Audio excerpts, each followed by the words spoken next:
primary care is an innovative, alternative path to insurance-driven healthcare.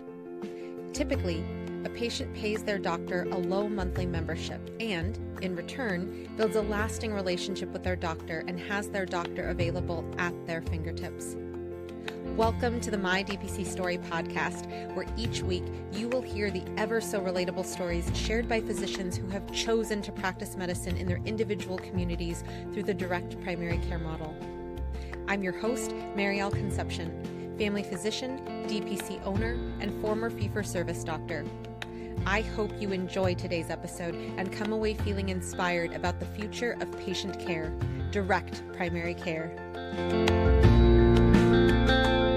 Direct primary care is more time for what matters. It's more time for patients, time for our team, time for my family, time for my health, relationships, my professional journey. I am Dr. Phil Boucher of Frontier Pediatric Care, and this is my DPC story. Dr. Phil Boucher is a DPC pediatrician in Lincoln, Nebraska. He opened his state's first and only pediatric DPC in 2022 and has grown to over 600 pediatric members. Dr. Phil and his wife, Catherine, have 6 kids, 3 dogs, and 2 bunnies. He also loves helping DPC docs start, grow, and automate their practice marketing and started a new medical software CRM called Practice Leads to help busy DPC doctors to automate their new prospects' journey to signing up.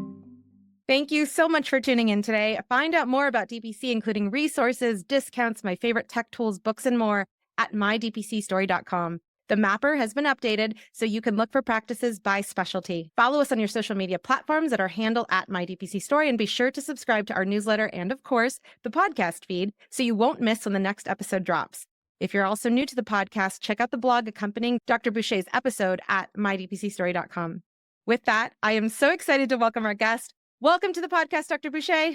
Thank you so much. It feels like such a long time coming to get to talk with you on your podcast. And I could just go on and on about how much you helped so many pediatricians and family practice doctors and internal medicine doctors find out how to start their practices. And I am no different. I learned so much from you, and I'm so excited to get to chat. I remember back to 2021 where you were still in fee-for-service and you were transitioning. I remember you messaged about the play-by-play. Hey, I sent out my letters to my families. This is happening. It's real.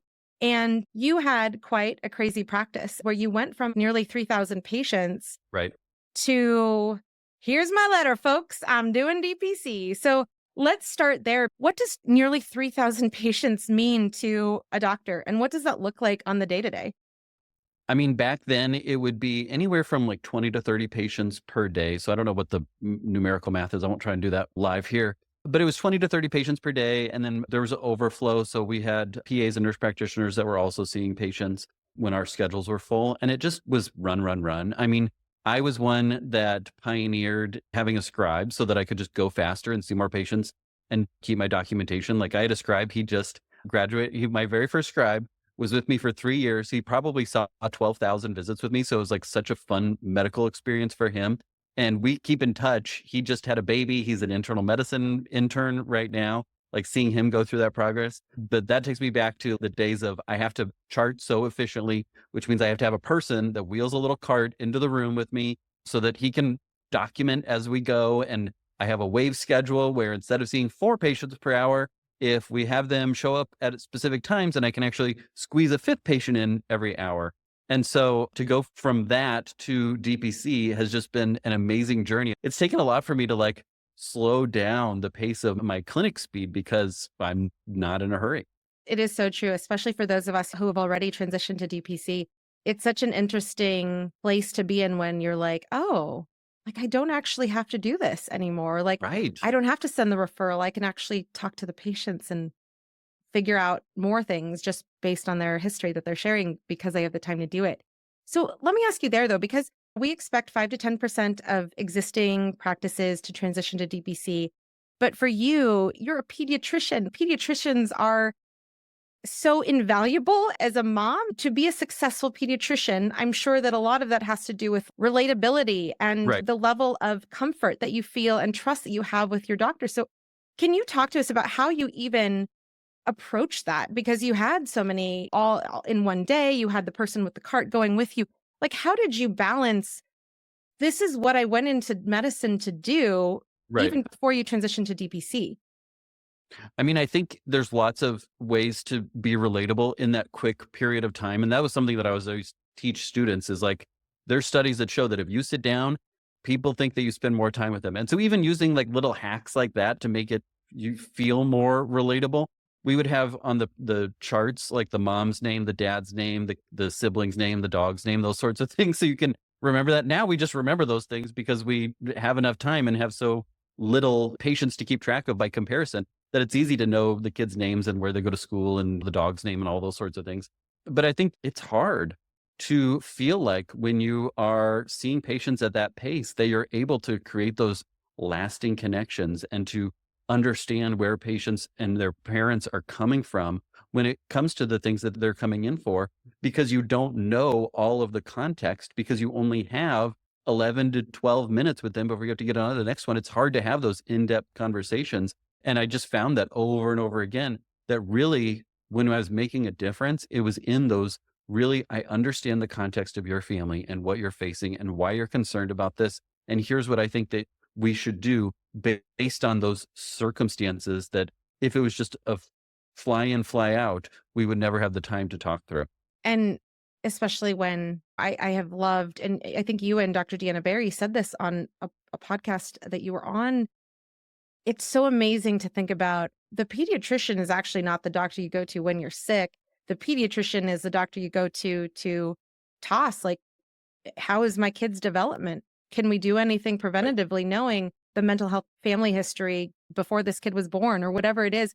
But I think that Right. it's definitely, especially pediatrics, primary care, the ability to work preventatively versus in these sick codes only that we have in fee Right. for service. It's such an empowering place to be in. And I think we are definitely on the right side of history. So I love that you Mhm. are on this journey with me and everyone else who's doing DPC. So tell us now, because you described it a little bit, like you felt like, how is this tenable going into the future? But what was it that created the perfect storm where you're like, peace out, man. I'm sending my Right. letters today. Oh my gosh.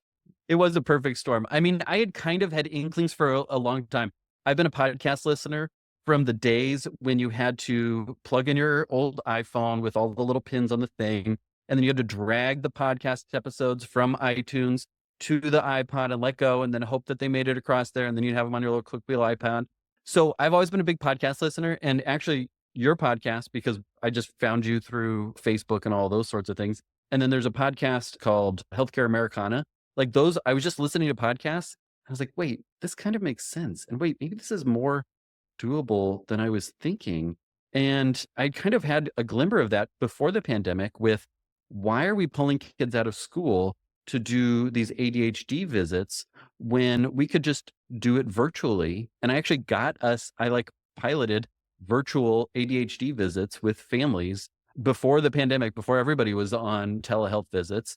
And I was like, well, this is so much better. And then so many other like innovative things where it's like, this wasn't working. And the pandemic really just brought that to the surface of how can we be more innovative? Well, maybe we can do drive up flu clinics or drive up COVID clinics or whatever it might be. Why are we doing these things all the old ways? And so I had a lot of like innovative ideas and then a lot of pushback when it came to trying to innovate. And eventually I just said, I'm going to take my ball and go play in my own sandbox over here because it's just not working to continue to do what we're doing. And so there was a huge perfect storm, a lot of things that went into that, but that's how it all came to be. It was the worst time for a perfect storm.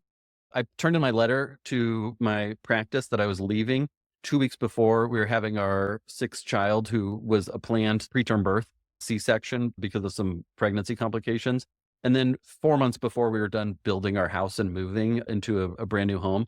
But it was just like the time that it had to be. And it worked out okay. There's a coffee shop where I did so much of my DPC planning because I couldn't do it at my office. And I couldn't do it at home either because we have 6 kids. There's just not a lot of like work to be had at home. And so there's a coffee shop that I still go to. And I just think back to all the times that I spent time there talking with different people, meeting, just sitting there and like designing a website and doing all the little things that you do when you're starting up. And so it was not the right time for the perfect storm, but it happened and made it through it. And a million other DPC doctors, like you figure out how to do all those things.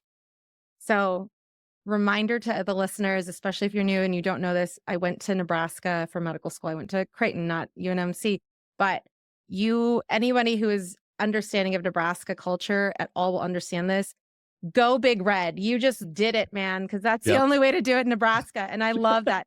And I think that's a gem also, though, just to mention how like you still have this place, this coffee shop that represents this is where I was able to think differently. This is where I was able to be innovative.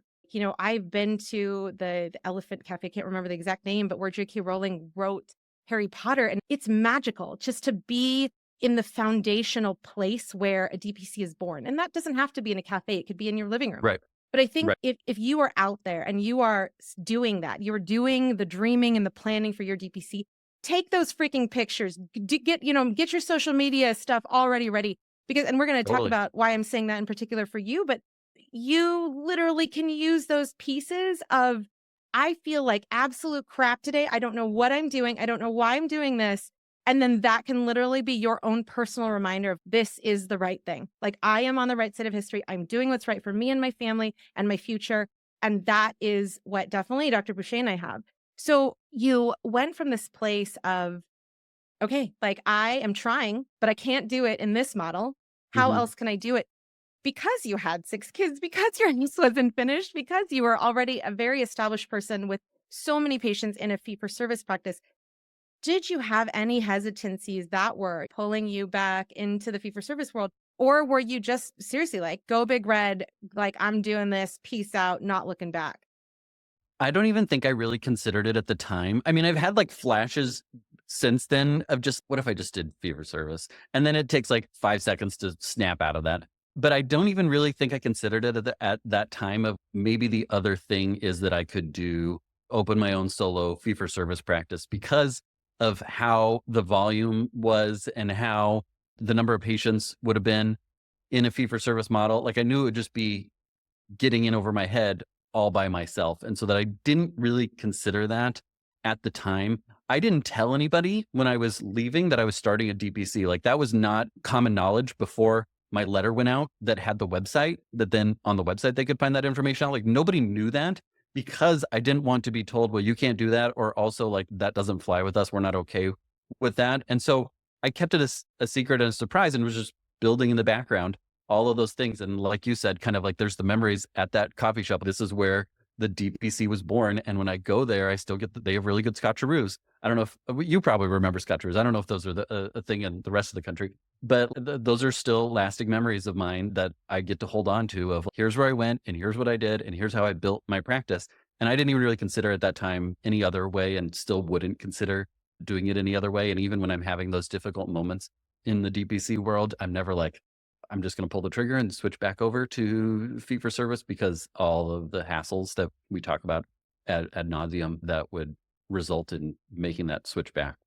It literally is so sad when a person who dedicates their life to taking care of others cannot be free to do that.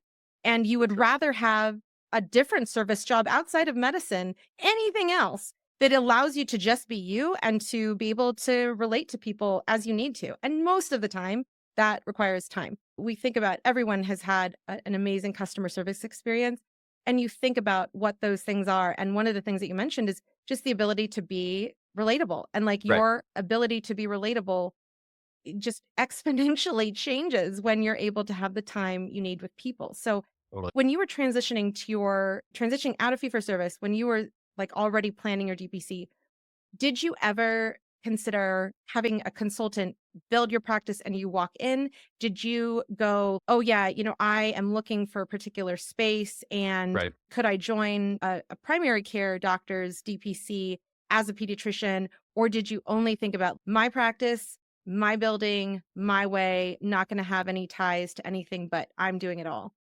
I think I have a little bit of a side gig innovation background prior to starting my DPC. And so for me, it was, yeah, I'm just going to do it myself. Like I can figure this out. There's such good resources. There's such good community that I don't really need to do that. And I'm kind of like techie and a lot of the DPC stuff these days. There's a lot of like technical components to figuring out the website and the EMR and how it all links together and automates and all those sorts of things. And I like all that stuff. So to me, that wasn't something that I felt necessary. But I can certainly see how a busy pediatrician, family practice, internal medicine doctor who has a full plate at home and at work would want to be able to kind of turn the switch and move from what their fee for service into a DPC that they didn't have to like build from the ground up. So I can certainly see it both ways, or some kind of hybrid between those two where you have some help, you do some of the things on your own, but you get some help from other things. So I think whatever way works for you and whatever works for your current context is what makes the most sense for practice owners. And I think that you can do both super successfully.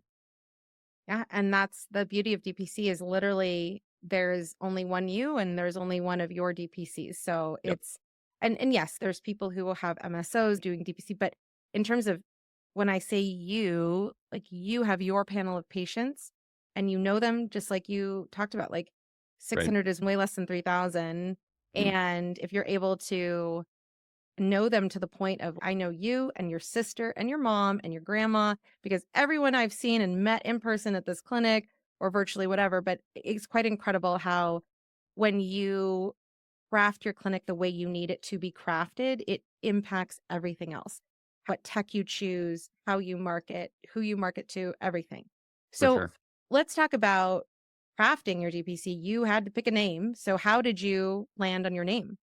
Oh, well, as a former Nebraskan yourself, there's all the ties to like the prairie. And I was kind of set on prairie pediatrics, but my wife or somebody that I was talking with thought that that was a little bit too difficult to say or harken back a little bit too far to like the old fashioned days. I was kind of in that whole like mindset of old fashioned style slash modern care.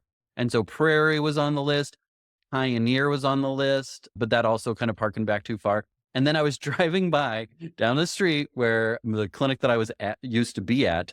There's a side street there, and it was Frontier Road. And I saw that, and I said, "That's the word that I was looking for." Was Frontier. So it's Frontier Pediatric Care. And so the frontier part of it is really the fact that this is something new. We're in the frontier space in Nebraska, like in the prairie, where in the olden days it was the frontier land. And then that we're able to do something and trailblaze a new way for families that want something different. So that was kind of where the word frontier came from. And then pediatric care, rather than pediatrics, I think pediatric care it was a little bit more all encompassing for me because I knew I wanted to have some other things when it comes to therapy and other ways of providing care for families outside of specifically and only the pediatric healthcare component of it. I love it. And now that you're going to be approaching your third anniversary, which congratulations is awesome. Thank you. Tell us about your opening days because you had Right. sent out letters, name had been chosen, your website's done. What was the opening week like for you? So I kind of had I probably didn't need to do it this way, but my last day at my old practice was on December 30th because that was the Friday. And then January 2nd was open at my new location. I probably could have taken a little bit of time. And in retrospect, I should have just taken a little bit of time. Like my patients weren't going to go anywhere, but I felt like they had to have the continuity of care and it wasn't the most amicable breakup. And so there was some acrimony there. So I didn't want things to go sideways with when it came to my patients' care. And so I wanted to be open that day. So a month before, my office manager, Corinne, started, and we started like literally building the furniture, putting all the pieces together, getting people pre-registered, all of those sorts of things. So on opening day, it was me, it was my office manager, Corinne, and then we had a nurse, Ariel, who was seeing patients and doing all the nurse things that one does on opening day when it comes to the staff for our practice. We opened with probably 115 to 150 somewhere in there patients that had pre-registered. And so day one was like, okay, we're ready to start seeing patients. I saw one actually the weekend before and we didn't even have furniture. So I just like the grandma brought the twins in and we just stood in the empty exam room and checked their ears. And the grandma was like, this is the best thing ever. I can't believe that I just texted and you walked in and carried one of the kids from the car for me. And I was like, yeah, this is the right way to practice, even though it was like a completely empty room that I'm seeing kids in. It just makes me think about Dr. Lauren Hughes, her massive space at Bloom Pediatrics and Lactation, a state away from you, had this also this open space. And I remember the multiple people have posted pictures of what should I do with this? It's a lot of Yeah. space. Like I've never had my own office. And it's so fun to see just the changes over time, but also that it's yours. Like you put those IKEA screws into the chair. It's like you did the Totally. Target building. Yeah, it's Yep. I have fantastic. pictures of my kids helping me like actually build the furniture that we sit on and use in our office. I love it. Because you had such a big buy-in from day one in your community, I want to ask about the patients coming in because clearly you're a pediatrician. You're the first doctor a kid is typically exposed to, right? And so, did your patients come in saying, like, I can't lose Dr. Boucher? Did your patients come in saying, eh, I don't know about this membership, but I'll try it because Right. it's a month to month option? Like, how did you find people willing to sign up so that on day one you had over 100 patients? Couple ways. One, I was able to make my way through the non-compete issues that plague physicians these days and was able to send a letter that said, here's my new practice, check it out, and those sorts of things. When patients were in the office too, like I let them know, hey, I'm leaving and you probably got a letter and you can check out the website and see if it's a good fit for you. And if you want to talk it through, whatever the case may be. Once I was done and my last day was done and I like my contract had been fulfilled, then I could start talking about it on social media. And I have a big social media audience. And so I was able to share like, this is what it looks like. This is the benefits. This is why it might be a good fit for your family. And those things help for people to be like, oh, okay, I guess that makes sense. I've never heard of this before. It seems kind of unusual. The membership fee, not taking insurance, all of those sorts of things. But a lot of my objections, we see laid out in the frequently asked questions on the website and the social media, and then doing lots of meet and greets. I think most people that were there on day one were patients of mine that decided to make the switch and come with me. And I think a lot of them were like, this sounds cool. It seems like something new. I'll have really much easier access to my physician, which is huge for me as a busy parent. I'm going to give it a try. It's not the end of the world if we have to switch in the future. Those have still been our most loyal patients that stick with us and say, I can't believe that this hasn't existed before. And so that was the makeup of the very first people. It was probably in the first few months, it was mostly my old patients finding me or deciding to make the switch or hearing from their friends that they wanted to make the switch. And now it's mostly not my old patients. We still actually, almost 3 years later, do have a trickle of old patients that said, yeah, finally, I like the last straw. There's all those sorts of words that you hear of, I just couldn't take it anymore, those sorts of things. Eventually, they decide, okay, it's worth it. I wish I had done it sooner, that sort of thing. But nowadays, it's mostly from the different ways that we market and interact, and people find us through word of mouth. Fantastic. And yeah, definitely that's, especially if you're a listener in the first 3 years, like that is definitely a thing where people will be back in your practice after not choosing you when you open. And then they're like, Totally. we've tried the circus of whatever exists in the community that's all based on sick codes. And then Right. can't do it anymore because I actually do value the ability to just text my doctor or send a portal message and like they're actually there. This is exactly the culture that we have as a movement. And this is what people share when they are talking to their neighbors and their family members like, oh yeah, I just sent Dr. Boucher a picture of my kid's eczema on his elbow. And I don't know if, what it, oh, hey, while I'm telling you about Dr. Boucher, he got back to me. That's Yep. amazing, right? Yep. And you Yep. don't have to go bankrupt to be able to afford that, which is Right. incredible. So your team, you opened with Ariel, you opened with Corinne and yourself. When you guys opened, you had that core team and you've grown Right. since then. So who is approaching your 30-year anniversary? Who is Right. on your team now? So Corinne is still here. She's our office manager and leader. We have Kelsey, who's at our front desk and our member experience specialist. We have Clara, who's a part-time nurse practitioner who does a lot of breastfeeding work.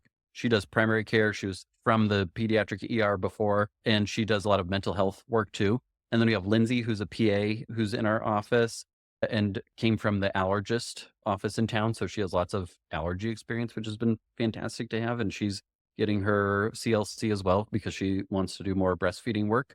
And then we have a part-time nurse. Ariel was with us, but then because of daycare changes with her family, she started working from home. And so we've been without a full-time nurse for about the past year. And honestly, it's just allowed us to have more time with our families because we just do the shots and the weighing ourselves. Christine, our part-time nurse, does a lot of the vaccine ordering and all of the different administrative things that it requires an RN to do. And then we have a mental health group that is associated with us that we consider part of our team because they're co-located in the same space and we share lots of patients with them. And in terms of your growth over the years, at what point did you say, like, hey, I actually do need another person seeing patients with me and finding out specifically what qualifications within that person or people going forward, how do you figure out what your clinic and your patients need as you bring on more people? Right. I think for me, it was okay. Clara was the first hire that we had that was somebody that could see patients as well. And for me, it was waiting for the right person. And she was the right person by far with her breastfeeding background and being able to do in home lactation consults with her ER and previous to that, primary care experience. Like she brought so much important and helpful knowledge to our team, and then with her mental health experience too. It was really waiting for the right person and finding that right person. That was about 6 months in when we brought Clara on board.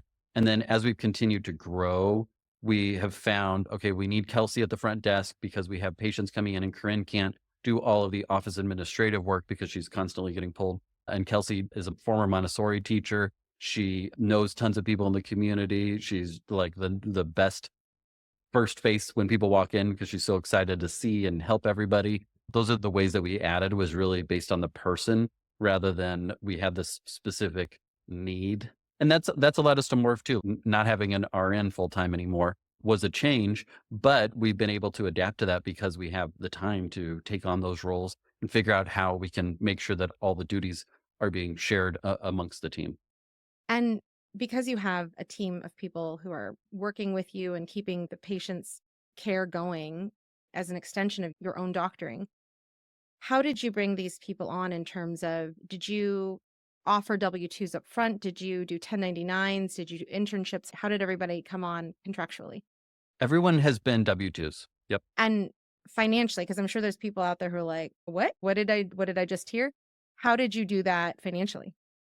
We just got to the point where it was like, okay, it makes sense to be able to continue to expand our membership and to expand our membership offerings, that we should have more of the people.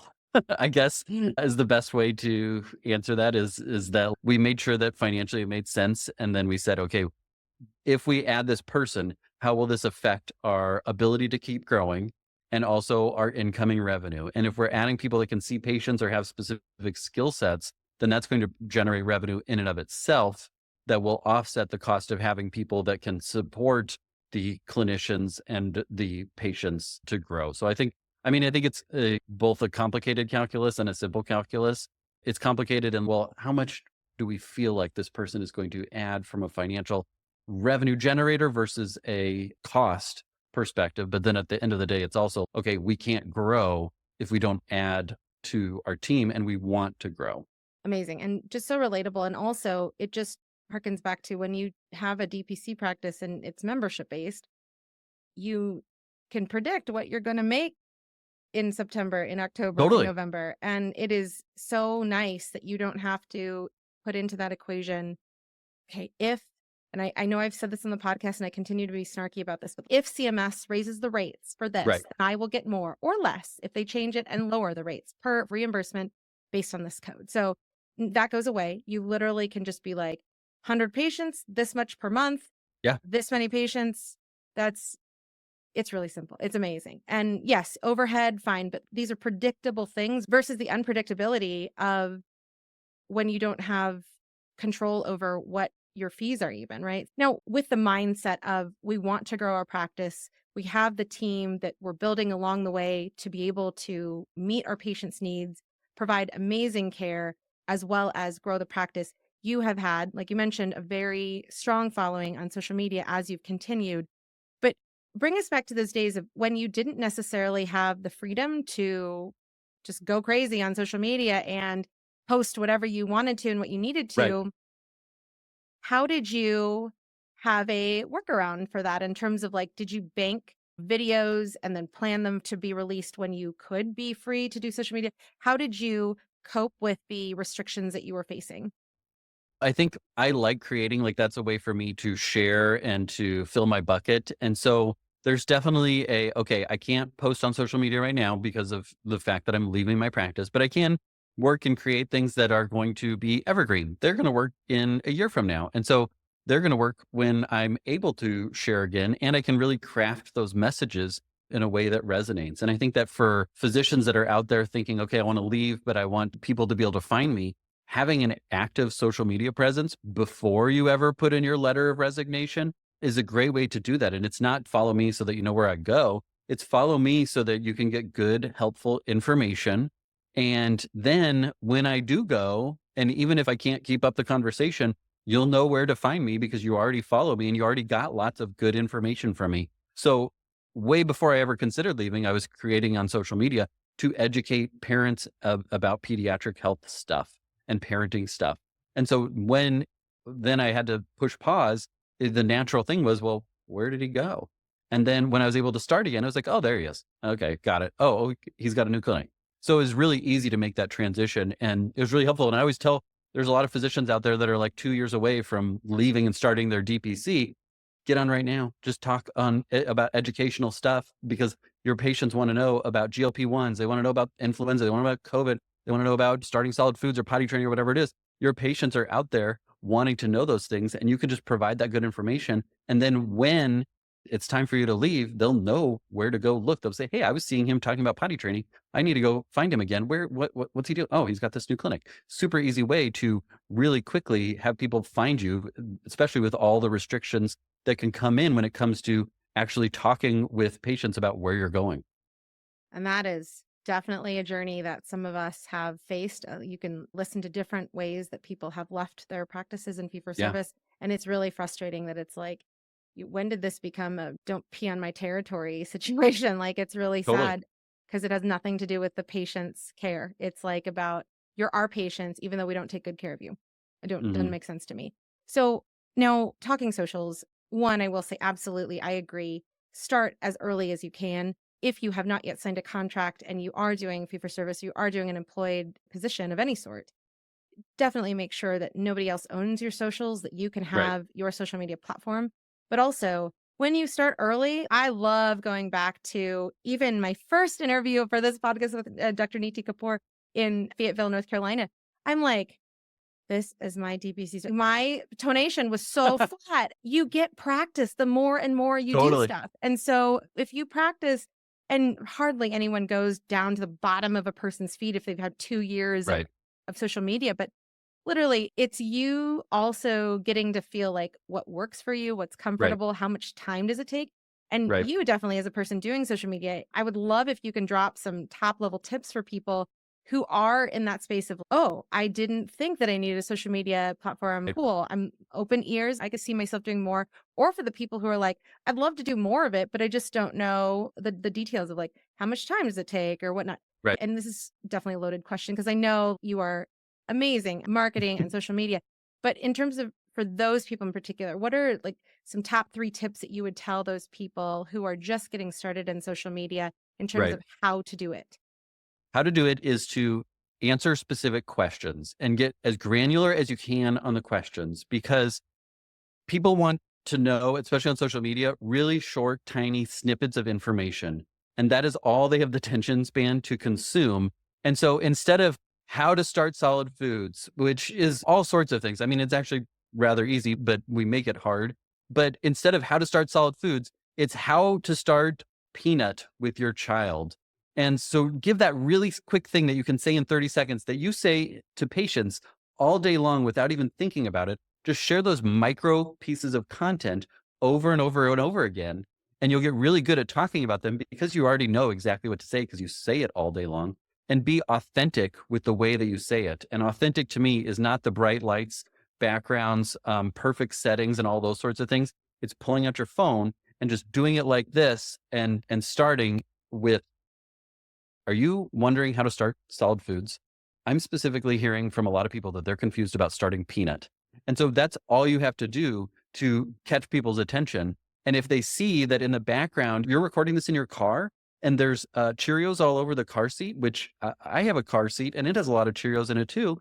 This is such a great way to make people feel authentic and relatable to you as a human being. It's so much better than like the, hey, you should use sunscreen or something like that. Just share really specific micro nuggets of information and put it out there. And like you said, it does not have to be perfect. And you have to keep in mind that people have such limited attention spans that they're going to watch the first 5 seconds of your video and then they're going to keep flipping. And they're going to you have to see a lot of pieces of information that you're providing before they're actually going to pause and watch 30 seconds of your video. I have tons of videos that have like millions of views.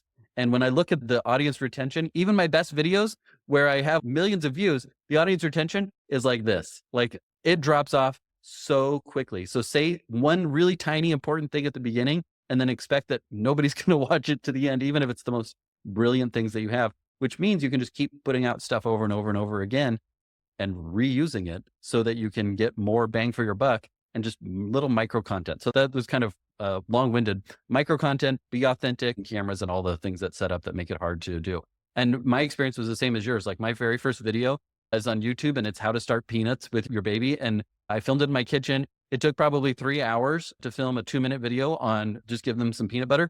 But it's fun to look back at that and see how far you come when you just consistently practice. And definitely, if you are boggled by that, like, what do you mean they don't watch the entire video? On YouTube, a very visual platform where you go there to expect to watch videos, average duration of watch time is like a minute. And so Yeah. when you're making a 1.5 hour video and you're like, wow, people like listen to my talk about whatever it is for 7 minutes, give yourself a high five. That is amazing. So Right. it is not like they didn't watch 60, they didn't watch 100% of it. They watched 7 times a normal attention span of YouTube watchers. So it's definitely something that there are so many ways to think about life. We think about them very analytically, especially as doctors, but it's 100% is not what we're going for anymore. And, one more big tip about social media. You definitely are a person I think of when it comes to this. Dr. Lauren Hughes is a person who I think of when I think of this. You guys are also educating the entire country and the globe, like Mm, whoever follows your pages, about what direct primary care is. And so I totally. think that it's an amazing way to help everybody when they're like, what is this thing? Oh, Dr. Boucher's in Nebraska. Like, I'm all the way here in North Carolina. Are there any other doctors like him? And that's exactly what happens. People are like, what is this direct primary care? And then they Right. Google it and then they find doctors near them. It's amazing the way that it helps the movement as a whole when people are participating in social media. And because it adds to our patients and potential patients understanding, it also helps with our own marketing in our individual practices because we For don't sure. necessarily have to break down what does direct primary care mean. Yeah. So, yeah, I so do just get a lot of DMs of like, is there somebody like you in Hoboken or wherever? And then I always try and point them to all the different mappers out there and everything like that so that they can find it. And I do get to hear from physicians and from patients that like, hey, I switched and I found a doctor because of you that was in direct primary care. So it feels really good to help support the movement when I'm just like at the end of the day trying to educate parents, but also draw more patients into my practice that it helps other practices too. love it. Now let's talk pricing because pediatric direct primary care is definitely an amazingly fast growing movement Yeah. because you guys are just as done with the fee for service system as every other specialty. But when it comes to pricing, this is where some people, especially in pediatrics, are like, how would I even price that? Because you have your periodic monthly visits in the first year. And then typically people are so used to, again, like I mentioned earlier, only going to the doctor, including pediatricians, when they're sick rather than like Right. doing preventative stuff. So, how did you think about pricing at your practice?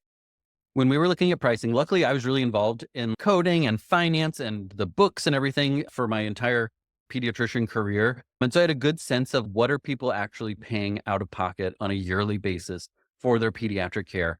I want to meet that.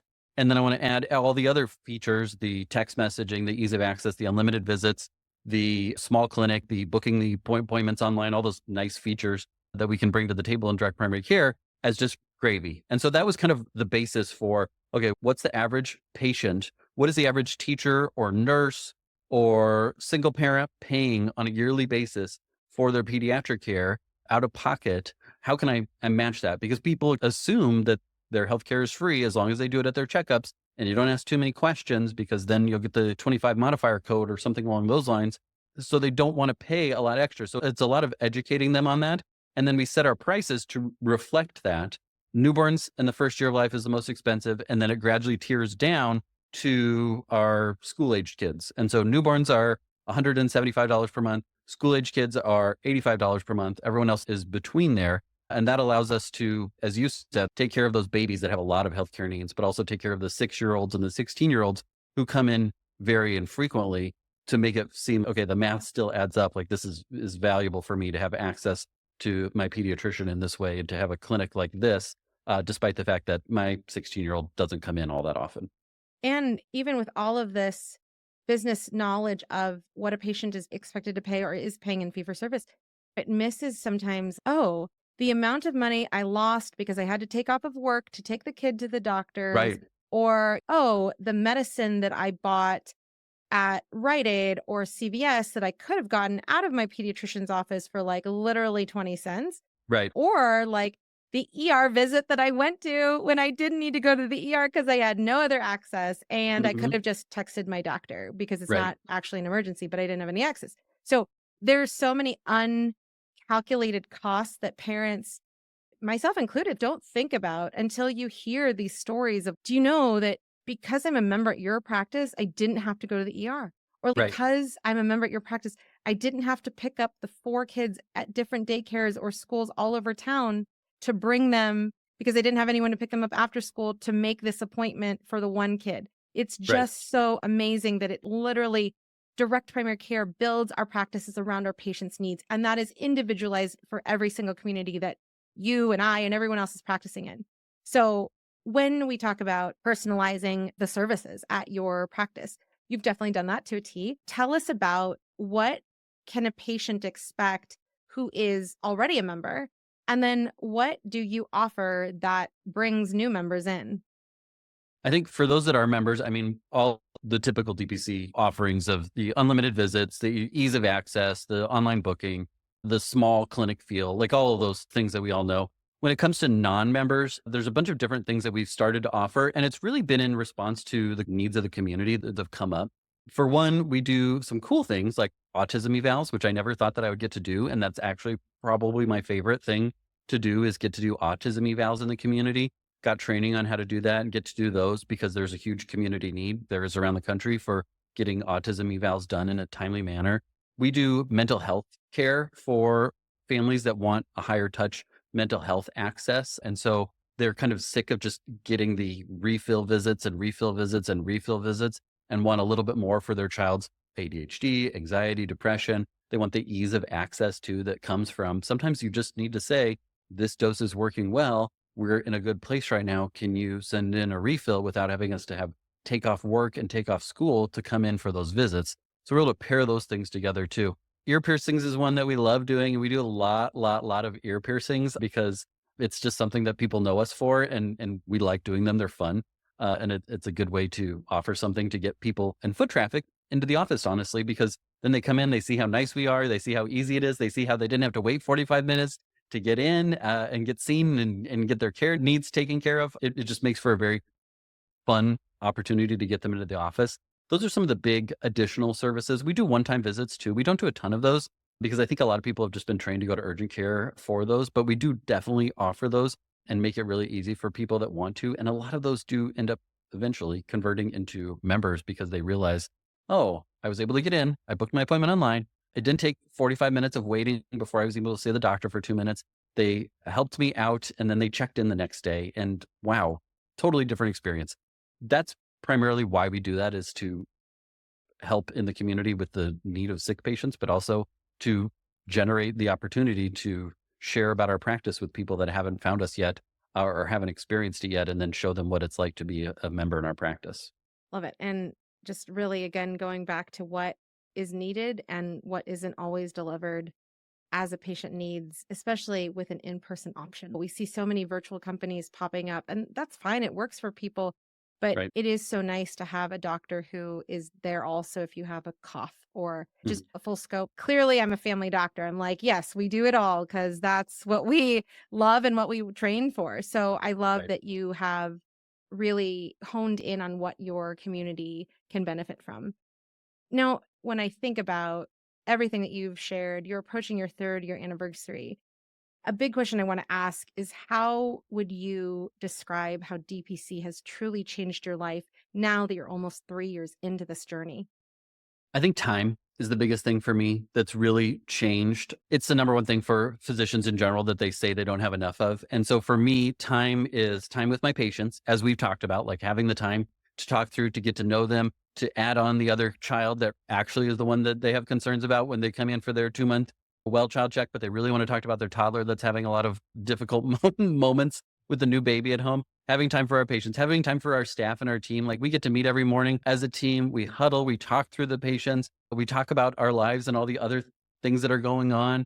Having the time to really embrace that team based approach for care for my family, just to know that, okay, I leave here every day at 4:30, 4:35, and there's no patients that we've told, "We don't have time for you. You have to wait till tomorrow. You gotta go to urgent care." Like, we leave with a clean slate every single day for 3 years without exception, and I get to go home and I get to make dinner with my kids and then have an evening with the kids without having to worry about doing a bunch of charts or a bunch of notes all evening, having all of those things that would otherwise be on my mind and, like, distracting me. Being able to care for patients in that way too, like text messaging, has actually given me a lot more time with my patients that need me and with my family too, because there's a lot of things where we don't have to have them come into the office. So another way for time is actually being able to be in closer contact with patients. And then for all my side projects and side businesses that I have too, like that is something I like to innovate and try new things and fail at a lot of things and experiment and see what works and what doesn't work. And I did not have time for that or encouragement for that when I was in my traditional fee for service practice. Like that wasn't something that I could do, but it's something that really fills my bucket. It allows me to help others and it allows me to stretch my creativity and innovation muscles in a lot of different ways. I think the other thing that's really changed is the ability to innovate and respond to the local needs. We talked about autism, evaluations, and those sort of things that we're able to do. But when we first opened, like COVID was still raring and causing a lot of difficulties. And we were able to give N95s to teachers because the teachers didn't have N95s. And so we were able to do that before. We didn't have the ability to do that, but we had N95s that we could have teachers come in and grab them when we were in the thick of it. The formula shortage occurred shortly after we were open. We were able in 3 days as a team to set up a formula library where people have lots of formula on their shelves that they weren't using. They could drop it off. People that needed formula could come and get it. I mean, there was no charge or anything like that. It was just free will offerings of formula. So we were able to make those connections in just an easy way where things didn't die in committees and meetings and approvals and all those sorts of things. We said, there's a lot of patients out there that need formula and we can do something about it. So let's do something about it. The pharmacy that we started so that we were able to innovate and give people the ease of access to getting their medicines without having to go wait at Walgreens or CVS and play pharmacy tag with their sick kid. All of those sorts of things have just been what has really changed my life when it comes to what DPC has provided. And truly, it is because this movement exists and this movement is real. It's not a magical unicorn. There are people like you're approaching your 3rd-year anniversary. I'm like days away from mine at the time of this recording. And it's just like the time flies no matter what you're doing. So why not do it in DPC?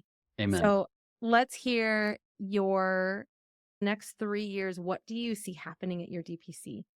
Oh, that's a great question. I'm always thinking in the future. I really like some of the neglected areas of medicine and pediatrics where there's a lot of community and parent need, but not a lot of help and support. We're able to have our therapists in our practice, which gives us the ability to really look at the whole child. And one subpopulation that really has sparked my interest and passion in the past few years is patients with PANS and PANDAS. They're often neglected or mistreated by the healthcare community. And to be able to help them is one thing that I'm really interested in. And I feel like we have a really good team approach. And we have some local retired experts that are able to help us to really set up something for the PANDAS community locally, which there aren't a lot of options for them. I do like the idea of more virtual care as a complement for patients that need more touch points, but are not nearby a direct primary care practice. And so within our state, there's a lot of healthcare needs that we can fill and be a way to help educate, to reassure, to provide medical care virtually that we can do. So that's something that's on my horizon. And then I really like helping the movement and helping other DPC doctors to get started and to grow their practices. And teaching has always been a thing for me. And I love getting to teach in my practice the parents. I love getting to teach residents and medical students. And I look at getting to teach fellow physicians. I was actually an MCAT teacher for Kaplan while I was in my senior year of college and then my first few years of medical school, and got to teach a lot of my colleagues now that are in the community. And I see a lot of their kids actually in my practice. They were like my MCAT students. And so I've always had a passion for teaching. And so being able to teach fellow physicians in particular how to grow, market, make their businesses thrive is something that is really a passion of mine too. Fantastic. I think this is also part of the part that makes me feel so alive is we're part of a community where people are doing this. It's like Yeah, we can do other things that are not just going in and talking to other people. It's wonderful to be a doctor, but it's also wonderful to be present with your kids. It's wonderful to be able to, like you've done, have the support and have the time to right. do things that are outside of medicine. That's amazing. So that is a wrap for today's episode. Definitely, especially if you are in pediatrics or you're new to the DPC space and want to get to the soonest conference possible, check out pediatricdpcmastermind.com. I hope to see Dr. Boucher, Dr. Barry, Dr. Coleman, all of these amazing pediatricians in California. That's where it's supposed to be in February of next year, 2025. So definitely check out that website and just set Google alarms to periodically check it or sign up for notifications. It's an amazing event, especially for pediatricians to be around other pediatricians. When I went to the very first one, there was a lot of people in the room who were like, I just don't see how I could actively do this. And that is where you can do on the grounds networking and learning about like, how do you put the wheels in motion to really start your pediatric DPC, especially. So again, pediatricdpcmastermind.com. If you have enjoyed Dr. Boucher's story, definitely come join us on an exclusive Patreon feed where we're going to be talking even further about how he works with his team, how he keeps them staying nimble, how he keeps them working effectively together, and how he streamlines the team effort to make sure that everyone is on the same page and maintaining the quality of care at Frontier Pediatric Care. You can find the Patreon link on our homepage and at mydpcstory.com. Thank you so much, Dr. Boucher, for joining us today and sharing your story. Thank you. It's been so much fun. Thank you for joining us for another episode of My DPC Story, highlighting the physician experience in the world of direct primary care. I hope you found today's conversation insightful and inspiring. If you want to dive deeper into the direct primary care movement, consider joining our My DPC Story Patreon community. Here, you'll have access to exclusive content, including more interview topics and much more. Don't forget to subscribe to My DPC Story on your podcast feed and follow us on social media as well. If you're able, I'd greatly appreciate if you could leave us a review. It helps others to find the podcast. Until next time, stay informed, stay healthy, and keep advocating for DPC. Read more about DPC news on the daily at dpcnews.com. Until next week, this is Maryal Concepcion.